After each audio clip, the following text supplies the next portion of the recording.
Gen Z and Alpha are in the spotlight for looking at anti-aging treatments earlier than any generation before them.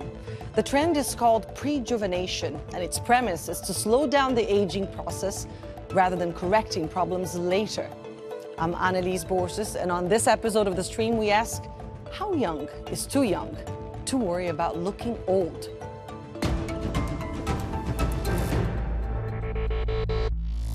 Some things that I do to slow down the aging process as a 14-year-old. Why does Gen Z look so much older than their age? Gen Z is aging bad. Hey everyone, let's go get ready. I'm 22. Do I look older? I am Gen Z and nobody ever believes me. The 20-year-olds look like they're in their early 40s. How to glow up and be not wearing bright colors. This video where you're black in like one night. Your hair is so amazing. Who cares? Have you heard of Sephora kids? Or has anyone spoken to you about aging like milk? Young people today seem very concerned about growing and looking their age or older, and they are more prone to spending time and money on promised solutions such as botox and fillers. In the US, the number of people aged 19 and younger getting these injections increased by 75% between 2019 and 2022. What does this all mean to these generations and the ones that will come after them? Joining us to discuss are Dr. Maryam Zamani, an oculoplastic surgeon and facial aesthetician, Michelle Wong, a cosmetic chemist and science educator, Samar, a therapist and the clinical director of therapy in color, and Kat Tenbarge, an independent journalist who reports on internet culture. Thank you all so much for joining us here on the stream. Michelle, I want to start with you. How would you describe the current beauty standards for Gen Z and Alpha? I think a lot of it has been influenced by beauty filters. A lot of people are seeing skin through TikTok and through their screens. They're not really seeing skin in person, which obviously is going to look very different. A lot of people are expecting their skin to look like how it looks like when it's been filtered. So I think that's a massive influence on Gen Z and Alpha. And Dr. Maryam, I guess you are in a privileged position to see what these standards are translating into among Gen Z and Alpha. Have you seen changes in the demographics that come to you? Are your patients getting younger and younger? So I have the privilege of seeing patients from all around the world, but I would say in London, there is an increased propensity for younger people to come in for preventative treatments. Now, the issue with preventative treatments is that if you don't need a treatment, then you shouldn't really be having it. So for instance, I usually use the analogy of gray hair. Would you get your hair dyed for a potential gray hair? No, you wait until you have the gray hair until you actually go and have your hair dyed. So I use the same analogy for cosmetic treatments. In the UK, I don't treat anybody for aesthetic reasons that are inquiring for, for lip fillers, for botulinum toxin, neuromodulators. So the law here really prohibits that for GMC registered doctors. But they are getting younger and younger, aren't they? I mean, at least people that are interested in these treatments. And Michelle has already touched on this, because it is impossible to look at the desires and the choices made by Gen Z and Alpha without taking into consideration the environment they're growing up in. And their environment is, of course, digital and social media. These are digital natives. So I want to share this clip we sourced from TikTok and then get you guys to react. There's this trend going around right now where they let their followers guess their age based on how they look, right? And these videos are so brutal because they reveal their age at the end. So they're like, for example, oh, I just turned 21, I just turned 23. And people in the comments are so brutal. They're like, oh my God, what? You're not 45? I would have guessed you're 45. My jaw just dropped. And I'm just like, what do people think about me? Like, I'm just curious, you know? Because if you guess me 45, I might start my Botox journey. Kat, I want to ask you about the impact social media has had on these generations and the way they see themselves. Absolutely. I mean, I think for starters, people who grow up in this digital generation are bombarded with imagery day in and day out that prevents a very idealized and glamorized standard of living and a standard aesthetic. So you see that in videos like these, where people actually are responding very cruelly and very negatively to how people actually authentically look. And this has not only created and maintained an unrealistic standard for how people look, but it's also cultivated a very competitive environment where people are reacting in sort of fear to the idea that they could be perceived as older than they actually are, and the idea that that's somehow a negative thing. It's what Michelle was saying, is that people don't even know what a real skin looks like anymore. Samar, is it fair to say that Gen Z actually have aging anxiety? You know, that's such a great question, because I feel like this is the tale as old as time, where every generation has gone through that exact thing of being afraid of what it looks like to be old. I mean, if we go back historically, you know, we hear stories of Cleopatra and taking the milk baths to stay young. So I would say that the anxiety has been prevalent from every generation into every generation. I think the face of it just looks a little bit more different in terms of accessibility and knowledge. I think we can all say that at different points, we probably grew up watching Nickelodeon and Cartoon Network, whereas this generation is absorbing information in a different way. So the way that they're understanding their relationship with beauty and aging is similar, but simultaneously looks different. And Samar, we keep talking about girls, but boys are also affected by this. Absolutely. I think that is a truth that we see that is not talked about enough, but it is a more subtle thing because it depends on your algorithm and what it shows you. But from my experience within, you know, the psychological community, boys experience body dysmorphia almost as much as girls experience it. And the way it shows up for them might not necessarily look like they're aging their skin, but it comes up in the way that their body looks as they're hitting puberty. Are my muscles defined? These influencers have a six-pack. Why don't I have a six-pack? What am I doing wrong? So that's a lot of how that psychology plays into that as well. You talked about the anxiety being present in almost every generation, and it is very difficult not to compare the current context with the past, with what we knew growing up. Michelle, I want to ask you about that, but first, take a look at this.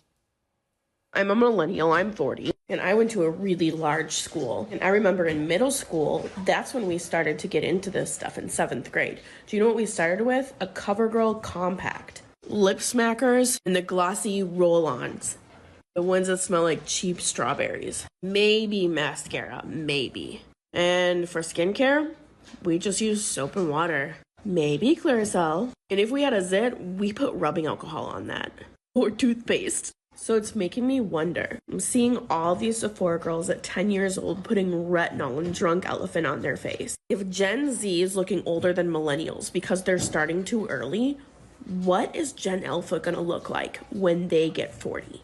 Because even the dermatologists are getting on here and being like, yo, stop putting that on your face. You're gonna break out. It's gonna cause damage. So what are they gonna look like? Michelle, what are they going to look like?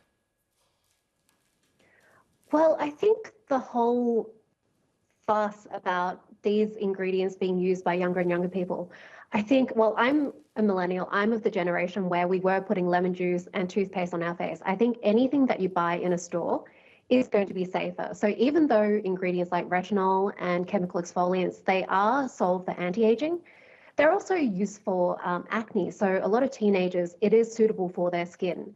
A lot of the treatments are retinoids and chemical exfoliants. So I think anything that you buy in a store, it is probably going to be gentler than lemon juice. But I think the problem is with young, they're not really sure how skin should feel. They don't really get those warning signs where when you feel irritation, you should stop. And I think that's also the case for when we were younger as well, putting on lemon juice. So I think it's really that. And also, I guess my main concern is more about the overconsumption and the anxiety around aging rather than physically putting on their faces. Although it would be nice if they slowed that down a bit as well. Like, it is irritating. Chemical exfoliants, they can make your skin more sensitive to the sun. And when your skin is younger, they do have stem cells that are still evolving, and people getting sun damage, before they're 18, that does contribute more strongly to melanoma than if you get a sunburn when you're a bit older. So there is a small concern Michelle, there, I'm but I sorry to think interrupt. I hear what you were saying about like toothpaste probably being more dangerous, but the fact of the matter is, I feel like they're layering all these things. It's like all these masks and different things and different products, and every morning the routine gets longer and longer. Isn't that slightly dangerous and worrying? it is, yeah. I think a lot of the time when these products are tested in terms of irritancy, it is usually tested one at a time. So they won't be in a 20-step routine, for example. And we have seen this evolution from maybe 20 years ago when people did have a 3-step acne routine, and now we're seeing more and more products being put in. And I think it is the influence of social media. A lot of the time, people are getting their messages from brands, and brands are going to want to sell more products. So the more products you have in a routine, then the more people will think that they're necessary. This openness about the topic on social media has helped increase interest for pretty much everything, including many treatments. But many are questioning the dangers of embarking on such beauty enhancement journeys so early. Take a look. There are a bunch of Gen Zers talking about how they feel like they're aging worse than millennials or sometimes even their parents, and so much so it has even made it to the New York Times. So let's discuss. I feel like there are probably a few things at play here. First off, this obsession with preventative botox and using filler and all this stuff in your 20s or even in your teens, it has really got to stop. It is aging you. And even though it may look good in the short term, by the time you're in your late 20s or early 30s, you are likely going to look much older than you really are. With botox, dermatologists are warning that when you freeze these muscles here, it actually causes some of your other muscles to compensate on your face. You can end up getting wrinkles in other areas of your face that you wouldn't ordinarily get. And also the skin, it's paralyzed, so it becomes weak. And over time, it may actually be more lax. Dr. Maryam, is this accurate? And do you think there's enough regulation out there to prevent teenagers effectively from getting things that could be harmful injected into their faces? Well, the treatments are not harmful. I do botulinum toxin injections all day, every day, as well as injectable fillers.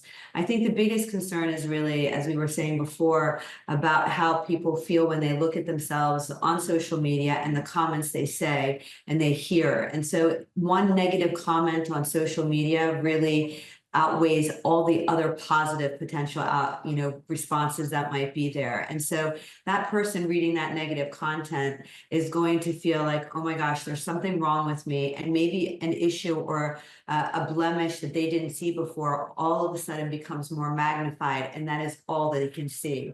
I spend a lot of time in my office talking to people and explaining to them that oftentimes what they see in the mirror and when they come in to have a treatment done, it's to make them feel more confident about who they are and how they present to the world outside for themselves. You never have a treatment done because of what somebody else has said to you. It's because when you look in the mirror, you see that issue. Now, I do not believe in preventative injectables.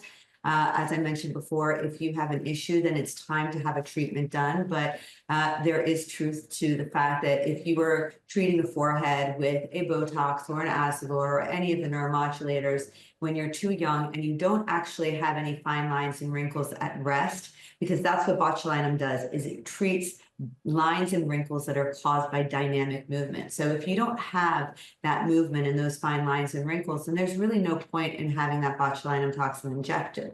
Now, if you do it when you're young and you don't need to have it done, then it's true. Imagine your arm is in a cast for 6 weeks and you take it off. And when you take it off, that arm is going to be so much smaller than the other arm because the muscle has indeed atrophied, which means it's become thinner. When it's become thinner, that takes time again to build up and become thicker again. And the whole point of this pro-aging or that proactive way of trying to keep your skin as healthy as possible is to keep it supple and to keep it plump. And when we get older, we want that volume. And so, yes, if your skin is a little bit thinner, it's lost that muscle control, then it is going to actually look not as good when you're in your 30s as it did in your 20s. And similarly, it's not going to accentuate other wrinkles, but it's true that you can have compensation of other muscles.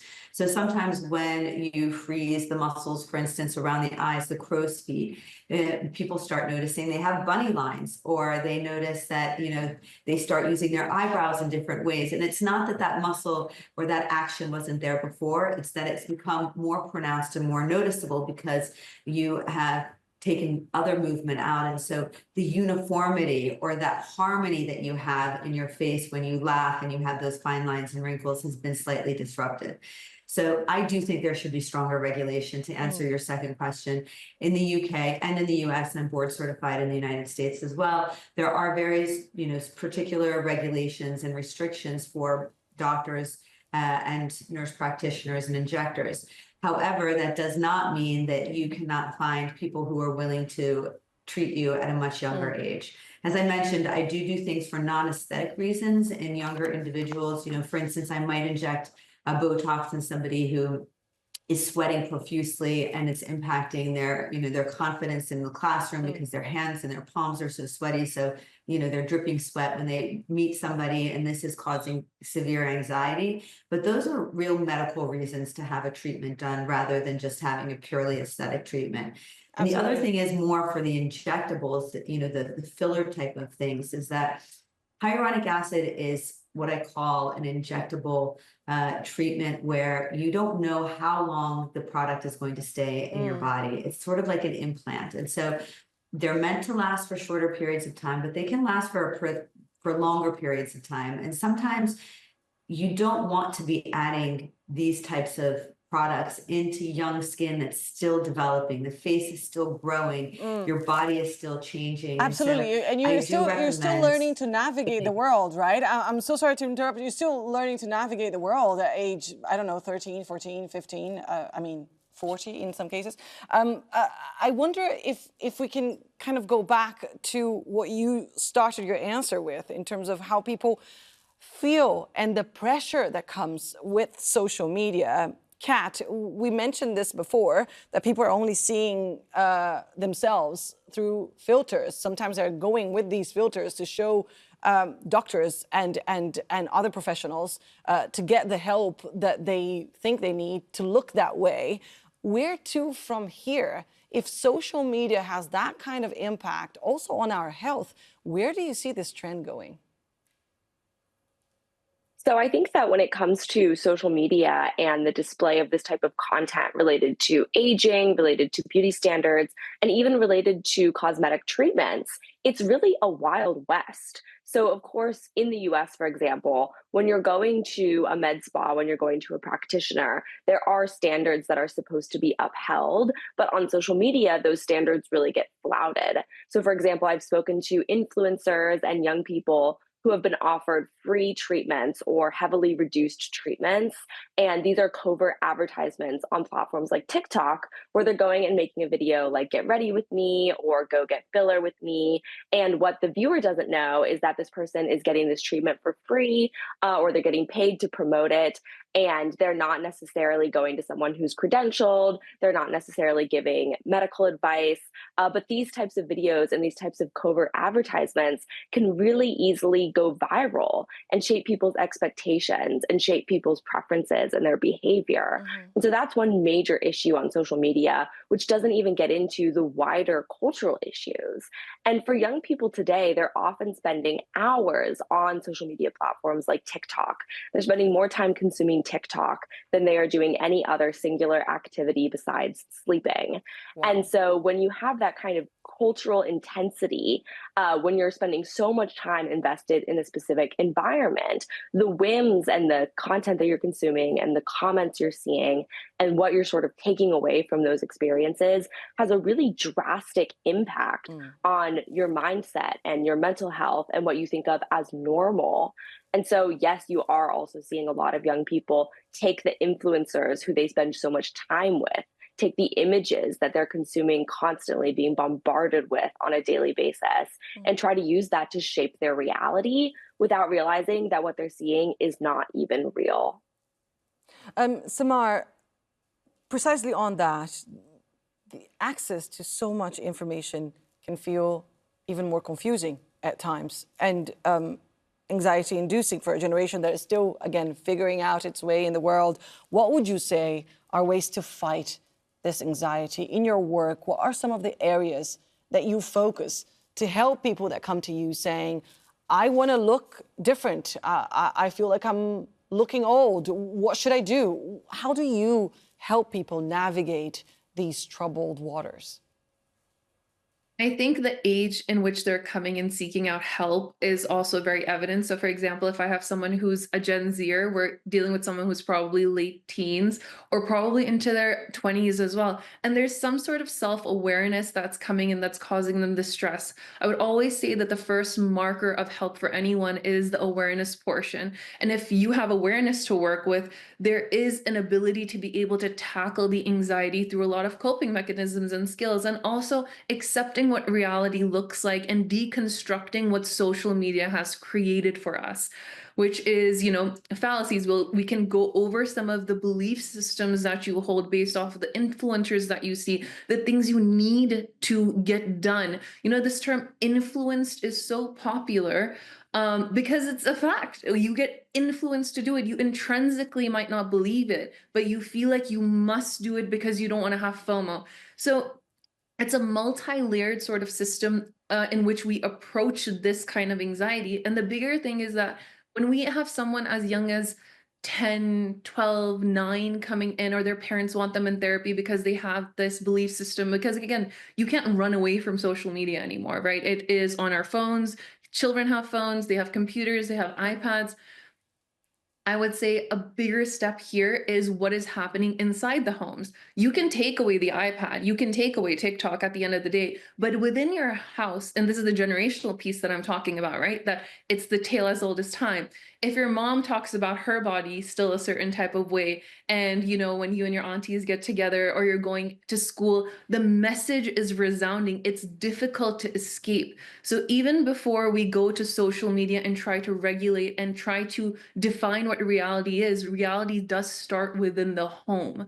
And that's a very, very difficult thing to tackle because we all struggle with it at some point or another. We look at ourselves in the mirror and we remember that, Leonardo DiCaprio stops dating people over the age of 25. And it sticks with you and it does something, I would thankfully, say. nobody wants Leonardo DiCaprio anyway. But you mentioned something, deconstructing what social media has built. That sounds so complicated for these generations. Michelle, I want to ask a final question to you. What would you advise? What would you tell these younger people about this particular premise of deconstructing what social media is telling them, but also about how to take care of themselves in terms of skincare and aging, but also beyond? I think it's really important to remember to critically think when it comes to consuming content on social media. I think it's a really good idea to think about who is giving this message and what are they trying to get me to do? And if they're trying to get me to do something, who is benefiting? Is it benefiting a brand? Is it actually benefiting me if I take this action? So my advice to people when they're looking for skincare advice is to first look at your own skin and think about what your priorities are, what skin concerns you have, and write them down. Think about, does this actually address my concerns? Like, have them all so that you don't get swept up in the hype and start buying some product or trying to seek some treatment that you don't actually need in the first place. So just to keep your priorities in check. And I think in terms of skincare, really the most important 3 products that a tween should be using, it's basically just cleanser, sunscreen, and moisturizer. They might not even need moisturizer if their skin isn't oily. Sunscreen is great because of that greater propensity of developing melanoma if you do have excess sun exposure when you're young. Of course, if the UV index is low, the general guideline is if it's below 3, then you generally don't need sunscreen.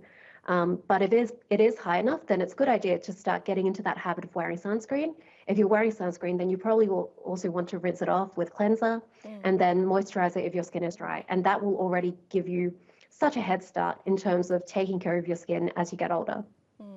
Cleanser, sunscreen, and moisturizer, and maybe spending less time on social media. Michelle, Dr. Maryam, Samar, and Kat, thank you so much for joining us here on the stream today. And thank you all for tuning in. Keep this conversation going online. You can use the hashtag or the handle AJStream to get in touch with us. Take care, and I'll see you soon.